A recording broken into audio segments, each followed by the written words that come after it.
Whatever the weather, Lady Darriby-Jones considered as she waited by the car, it was impossible to be gloomy when Freddie was around.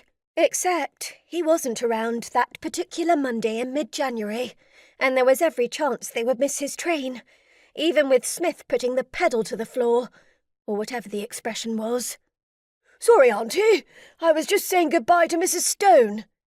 "Did she give you a little something for the journey?" "Rather."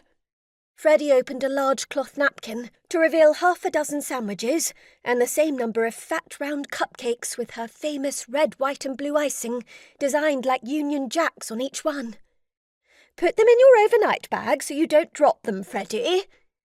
"There's already a chocky cake in there," he replied. "The biggest one you've ever seen.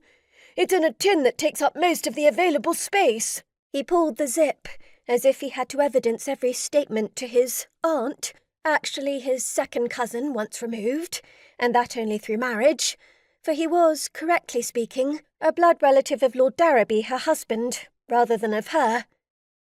"Milady," said Smith, while indicating the time by placing 2 fingers on his wrist, causing considerable confusion with Lady Darriby-Jones. "Are you feeling for your own pulse, Smith?" she asked. "No," replied Freddie on Smith's behalf. "He's indicating that we need to get a move on, or we'll miss the train. Come on, Auntie, hop to it." "The cheek of it," she muttered, but Freddie was already inside the car, having thrown his overnight bag in as if passing a rugger ball, actually achieving some spin, so it hit the seat he was to occupy with incredible accuracy. What damage it did to the chocolate cake, she would never know. Presumably it tasted the same whatever state it was in. After a commentary delivered at top speed about running down the line, weaving past opponents for young Blythe to score yet again, right behind the posts, meaning when he took the conversion the kick was guaranteed, Lady Darriby-Jones was able to put in a question about the 2 fingers on the wrist trick.